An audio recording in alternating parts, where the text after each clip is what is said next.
Olá, coordenadora! Olá, coordenador! Sejam bem-vindos à aula 3 da nossa labareda. Vocês estão gostando dos vídeos que eu tenho postado aqui? Esse é o terceiro vídeo da terceira semana. Na primeira semana a gente falou sobre acolhimento na coordenação pedagógica, vídeo 1. Na segunda semana a gente falou sobre a curadoria de experiências nos momentos formativos, para planejar com bastante afeto e poesia para os nossos professores.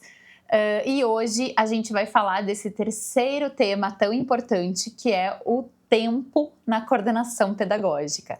Tá aí uma dificuldade para muitas de nós, ou acho que para todas nós, né? O tempo, a gestão do tempo, acho que é um dos maiores desafios dentro da nossa profissão, que faz tantas coisas dentro da escola. Eu sou a Lua Bianchi, sou pedagoga, pós-graduada em psicopedagogia, mestra em educação, coordenadora pedagógica há 17 anos, há 22 anos vivendo o céu e o chão da escola, sem nunca ter saído de lá. Além disso, eu leio, escrevo, componho poesias, gosto muito de estar entre livros, é a minha grande paixão de vida, desde criança, desde muito pequenininha. E o meu objetivo de estar aqui com vocês é poder celebrar o mês da coordenadora pedagógica. Estamos no mês de agosto, vivendo agora esse bonito mês de fechamento aí de inverno, né? Então estamos vivendo esse período de inverno. E sentir no meu coração essa vontade de compartilhar com vocês, de acolhê-las, vocês que trabalham, que fazem esse trabalho tão árduo, tão difícil, tão desafiador, mas ao mesmo tempo tão bonito dentro das escolas, né? Eu gosto de fazer a metáfora da coordenação como maestro. É o maestro que rege essa orquestra. Muitas vezes essa função fica muito a cargo da direção, mas eu vejo a coordenação no âmbito pedagógico como uma função muito específica e crucial. Eu sei também que tem muita diretora por aqui me assistindo, inclusive um beijo para vocês, Renata, Liliane, Lília. Eu sei que tem as minhas seguidoras de paixão, né? Já são amigas, parceiras que estão aqui, que são diretoras e fazem um trabalho lindo, mas também sei que elas estão antenadas com a questão pedagógica, entendendo também que elas precisam acolher e escolher muito bem quem são as pessoas que coordenam ao lado delas, que fazem essa gestão compartilhada, né? Buscando acolhê-las e respeitá-las também. Então, é muito bom estar aqui com vocês hoje para a gente falar desse assunto. E a gente tem pouco tempo para falar de tempo, né, gente? Que acho que é um dos assuntos mais ardidos da nossa profissão. Eu adoro ler e falar sobre a história da Alice no País das Maravilhas. Vocês sabem, vocês que participaram da Jornada de Verão 2024, 2023, 2024, 2025, principalmente 2023 e 2024, sabem que eu sempre trouxe essa questão da Alice como uma forma de explicar e analisar esse processo de coordenar uma escola. Mas hoje, ao invés de a gente se comparar com a Alice, eu vou comparar a gente com o coelho da Alice. O coelho que sempre está correndo e dizendo que está com muita pressa. É tarde, é tarde, é tarde até que arde. Porque a gente realmente já vive num mundo muito acelerado, então a gente, não tô nem falando aqui só de escola, né, a gente, tô falando da nossa sociedade mesmo, como a gente tá nessa sociedade da rapidez em todos os sentidos, o que contribuiu muito com essa questão da inteligência artificial e do uso do celular, das telas, né, que aumentou tanto, da tecnologia em geral, que acabou acelerando os processos, inclusive essa coisa de acelerar um áudio, né, para escutar nas duas vezes lá, porque na velocidade 2, né, porque a gente tem pressa.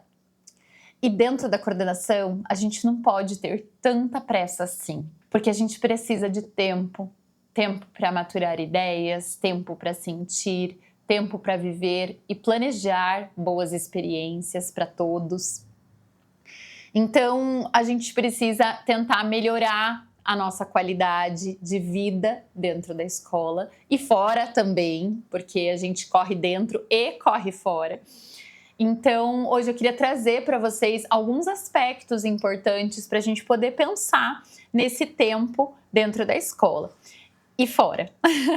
Esse não é um assunto que a gente consegue dissociar. Acho que nenhum assunto a gente consegue dissociar muito, mas é importante a gente pensar nisso. Então, gente, eu trouxe aqui 3 livros para indicar para vocês. 2 eu já indiquei diversas vezes, então quem está aqui comigo há muito mais tempo, me acompanhando, participando dos grupos de estudo, das jornadas, já ouviram falar, mas acho importante a gente sempre retomar boas leituras.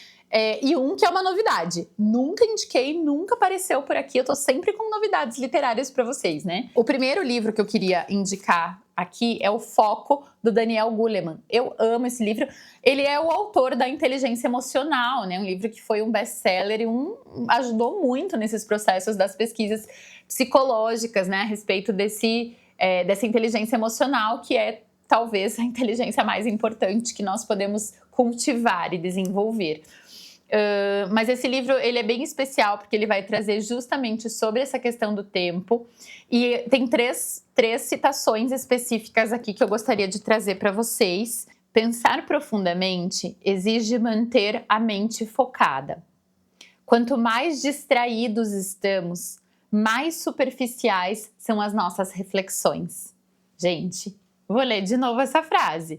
Quanto mais distraídos estamos, mais superficiais são as nossas reflexões. Da mesma forma, quanto mais curtas as nossas reflexões, mais triviais elas tendem a ser. Caso estivesse vivo hoje, Heidegger ficaria horrorizado se lhe pedíssemos para tuitar. Essa sociedade tecnológica, né? Isso que ele escreveu em 2014, esse livro, gente. Imagina hoje, né? E aí tem aqui uma outra citação que ele diz assim, que vai nos ajudar muito a pensar nessa questão do tempo. Decidir o que não fazer é tão importante quanto decidir o que fazer. A minha professora de yoga, vocês sabem que eu faço yoga, né? Há 1 ano e meio agora eu tô completando essa prática linda que tem sido bem transformadora para mim. A minha professora de yoga, Ana Carol, ela falou uma frase que ela aprendeu com alguém também, com algum professor importante para ela, não me recordo agora. Mas ela diz assim, uma frase que ficou reverberando na minha cabeça. E eu contei para algumas professoras lá na escola também. Foco é saber o que ignorar. E é exatamente isso que ele está dizendo aqui, não é? Olha que frase importante, isso pode ser um mantra pra gente, hein? O que vocês acham? E uma terceira frase aqui que eu gostaria que vocês ficassem com ela, porque também é bem especial. São frases assim, gente, para vocês escutarem. Assistam de novo esse vídeo depois e peguem essas frases de volta e meditem sobre elas, porque a gente tem que escutar as coisas e não basta escutar e depois já desconectar. A gente tem que escutar e maturar as ideias. Olha isso daqui. Erros aumentam de acordo com o grau em que estamos distraídos, estressados ou de alguma outra forma sobrecarregados mentalmente. Então, acho que a gente pensar sobre isso e saber disso não anula, não vai de repente mudar a nossa rotina, nosso cotidiano. Mas como é importante a gente pensar sobre isso, hein, gente? Como é importante a gente entender como que anda a minha capacidade de foco? Por quanto tempo que eu consigo ficar focada numa mesma atividade?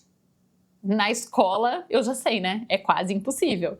A gente, dentro da escola, é interrompido muitas vezes quando a gente está precisando se concentrar. Mas, às vezes, o foco, que eu tô querendo dizer, não é só numa leitura, num trabalho mais introspectivo, é numa conversa. Quantas vezes numa conversa você tá pensando, ai meu Deus, que horas que essa professora vai sair daqui porque eu tenho isso para fazer, porque eu tenho aquilo, e muitas vezes você não consegue vivenciar aquele momento com qualidade porque você está preocupada com o tempo que você tem para fazer outras coisas. Então a gente está sempre nesse futuro. Tem um outro livro, não tá entre esses aqui, tá? Mas tem um livro que eu gosto bastante, que é um livro que alguns vão classificar ali como de autoajuda e já tem aquele preconceito com a autoajuda. Mas eu confesso que tem alguns livros que me ajudam a pensar psicologicamente que eu gosto bastante. Um deles é O Poder do Agora, do Eric Toyle. E ele me ajudou bastante a esse entendimento dessa presença consciente, de a gente estar verdadeiramente presente no momento em que a gente está, que vai falar muito sobre técnicas de respiração, que é algo que eu sempre gostei, mas que eu tô aprendendo bastante no yoga agora também. Então tudo isso vai te auxiliar, né? Te ajudar. Quero que vocês me respondam aqui. Como funciona a maior parte dos seus dias? Eu tô dizendo a maior parte porque, olha a minha experiência, gente. Eu trabalho há 22 anos dentro de escola. Então, se tem uma coisa que eu sei muito bem, é que o nosso cotidiano, ele impede a gente de uma regularidade absoluta. Eu acho que eu gosto tanto de movimento e desafio, que eu acho que eu desconfio que esse é um dos elementos principais, um dos principais motivos de eu ter permanecido dentro da escola por tantos anos e na função de coordenação. Porque eu gosto de um desafio e eu sei que os dias não são sempre iguais e que os dias reservam surpresas para nós. E entendo isso perfeitamente. Mas por isso que eu tô perguntando como funciona a maior parte dos seus dias, não todos os seus dias. Você é movida por urgências, circunstâncias ou importâncias? Vamos pensar nessas 3 palavras? Urgências, circunstâncias ou importâncias? E aí a gente vai pensar que as urgências são aquelas coisas de última hora. São coisas que aconteceram ali e que você precisa resolver com bastante rapidez. Isso é bem comum, bem normal dentro da nossa função. A circunstância são as situações, então você meio que deixa a vida levar, você não sabe bem o que você precisa fazer ali, acontece uma circunstância, você vai acolher, você vai resolver, você espera chegar o momento daquele evento para começar a pensar sobre aquilo, você não faz um planejamento a longo prazo. Então, são as circunstâncias. E por último, as importâncias, que são as coisas, as importâncias. Você vai falar assim, mas Alua, o que é importante? Não sei. Gente, a importância é o que está lá no seu plano de ação anual. A importância é o que você se propôs a pensar e a fazer lá no começo do ano ou no final do ano anterior. Isso é a importância. As coisas importantes, elas vão caminhar em direção à promoção da qualidade, né? A qualidade das aprendizagens, do ensino-aprendizagem, que acontece dentro da escola. Então, vai impactar diretamente nos alunos esse processo. Então, isso é importante. Importante é o que a gente planejou com antecedência. Então a gente precisa sempre entender, eu tô indo mais pela urgência, é mais na loucura, eu não priorizo o que é importante. Você precisa primeiro saber o que é importante, você precisa descobrir isso dentro do seu cotidiano, o que é mais importante e lutar por isso. Brigar por isso muitas vezes, porque existe um tempo dentro da escola que é um tempo que meio que nos é roubado. Por quê? Porque às vezes você quer ser aquela pessoa que ajuda todo mundo, que está sempre disponível para a circunstância. Mas e aí, como é que você pode pensar na sua própria territorialidade, na sua própria função, no seu próprio papel, se você quer resolver o papel de todo mundo? Se você quer entrar na função de todo mundo, percebe? Quer não, né, gente? Às vezes as pessoas nos colocam nessa situação. Então a gente tem que ter um certo cuidado com isso mesmo, né? Então é importante vocês estarem pensando em urgências, circunstâncias e importâncias. Ter foco, eu acho que esse é o ponto, gente. Por isso que esse livro aqui é tão bacana. Ter foco, para a gente poder saber o que é importante e perseguir o que é importante dentro da escola. Porque senão a gente se perde. A gente simplesmente se perde. Ah, eu vou ficar 5 dias lá fazendo uma lembrancinha para as minhas professoras, mas não estou estudando sobre processos formativos.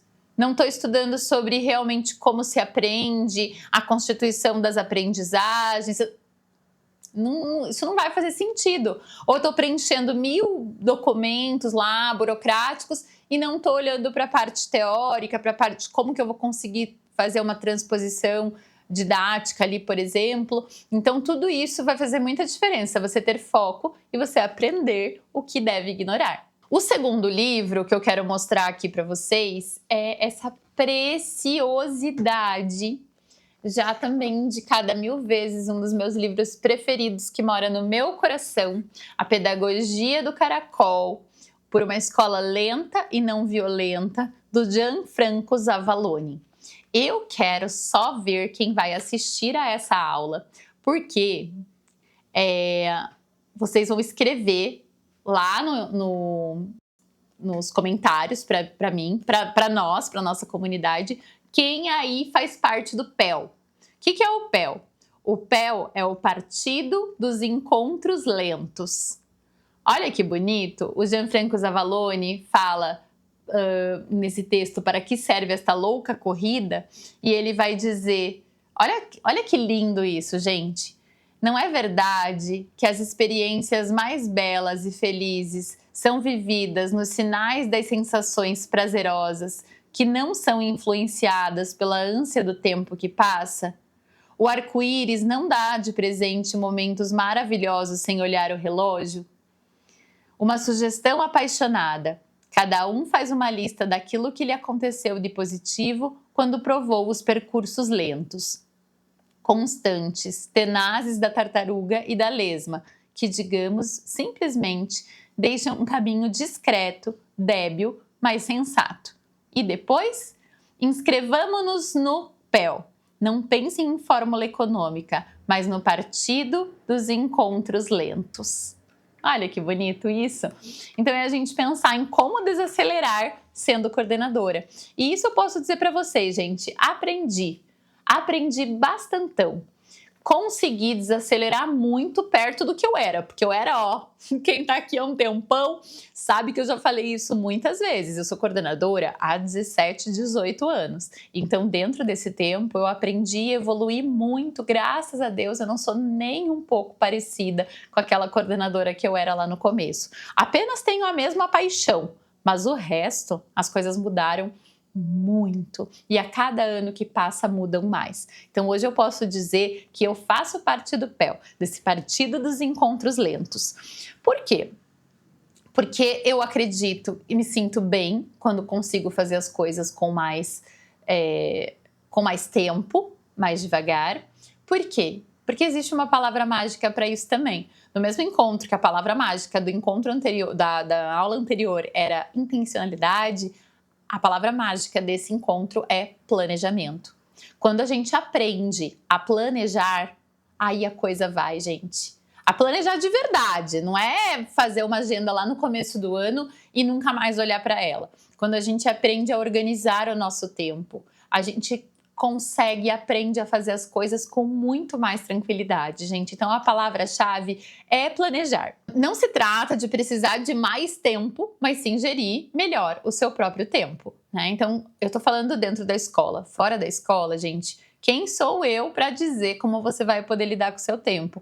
Eu tenho uma estrutura, uma vida que me possibilita alguns arranjos. Com certeza, muitas de vocês não conseguem fazer desse jeito. Por isso que eu tomo muito cuidado quando eu vou dar alguma dica nesse sentido, e fico feliz quando vocês dizem que a minha forma de viver e de fazer as coisas inspira, mas é sempre muito importante a gente fazer esse exercício, que o meu lugar não é o lugar do outro, e que existem formas muito diferentes de viver, e todas elas precisam buscar melhorias e aprimoramento, mas não com a base do outro, com a minha própria base. Então, de acordo com a vida que eu tenho, com o meu arranjo pessoal de hoje, como que eu consigo melhorar essa questão do tempo. Mas pensando na escola, dentro da escola, se você tem 8 horas de trabalho por dia, ou mais, ou menos, como que você consegue organizar esse tempo para que você possa fazer o que precisa ser feito lá dentro? E que você não leve tanto trabalho para casa. Eventualmente é uma coisa, né? Tem uma coisinha ou outra que a gente gosta de levar. Mas que não seja lei. Que não seja lei que você tenha sempre 1000 coisas para fazer em casa, porque você não deu conta de realizar no teu tempo de escola. Então, como fazer isso? Quatro coisas. Não procrastinar, saber delegar, saber priorizar e saber planejar. Leiam esse livro, façam isso, porque vai ajudar muito a vocês caminharem de uma forma um pouquinho mais lenta e terem também uma crítica em relação a esse tempo. Eu quero que vocês pensem também em quais são os ladrões do seu tempo. Não precisa nem falar, né, gente? Tá aqui, o maior ladrão de muita gente aí que eu sei. Né? Então, por mais que todo mundo tenha rotina super corrida, que às vezes não dê tempo de nada, sempre dá tempo de dar aquela espiadinha. Mas eu não tenho tempo para ler. Mas aquela espiadinha no Instagram tá sempre em dia, né? Então a gente percebeu o quanto esse celular ou outras coisas têm tirado de fato, têm desviado de fato a sua atenção nos momentos de trabalho. E às vezes no trabalho, que você, mas eu não acesso redes sociais no trabalho, mas você muitas vezes responde o WhatsApp. Às vezes você nem responde, gente, mas o fato de chegar aquela mensagem e apitar para você já é motivo de você perder o foco. Depois que você recebe uma mensagem, o teu foco não volta imediatamente para a tarefa que você estava executando, entende?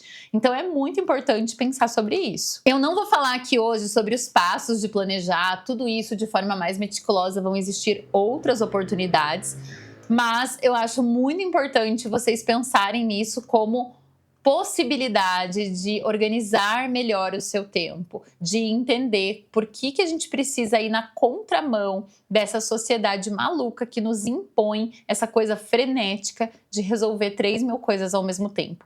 Organiza a tua agenda, coloca dentro da tua agenda e mostra para as pessoas o que é possível e o que não é possível acrescentar a mais. Porque se você tem uma agenda já bem robusta, bem definida, vai ficar mais fácil você dizer alguns nãos, você delegar algumas coisas, você priorizar outras e você também entender, que essa para mim era a parte mais difícil, você entender que nem tudo você vai poder fazer. Que você vai ter que fazer escolhas. Que por mais que você quisesse fazer isso, aquilo e aquele outro, você vai ter que fazer escolhas. Essa é a parte mais difícil, eu acho, da coordenadora pedagógica. O que vocês pensam, gente? Me contem. E aí, gente, esse último livro que eu queria trazer para vocês aqui vai trazer justamente essa crítica em relação ao tempo e à rapidez, né? Então é do Cal Honoré, o nome dele é Devagar, como o movimento mundial está desafiando o culto da velocidade. Eu não terminei de ler ele, eu li acho que nem metade ainda, mas eu quis trazer para vocês já, para vocês, quem tiver vontade também, né, de conhecer, de saber um pouquinho, eu tô amando. Tem sido bem especial para eu poder pensar nessas transformações sociais e de que forma que a gente pode, sim, ter uma consciência mais crítica sobre isso, para tomar muito cuidado na forma como nós estamos cuidando do tempo das nossas crianças, cuidando do tempo de qualidade no interior das escolas, para que essa pressa que tem tão forte hoje fora não adentre a escola. Essa aula termina por aqui, mas eu espero que vocês vão para o Spotify. O link está aqui na descrição, cheguem lá para vocês poderem escutar diariamente essa palavra fagulha, que isso possa ser gostoso, um momento de prazer para vocês ao longo desse mês. É o meu presente, minha forma de dizer, estamos juntas. Até a próxima semana na aula 4.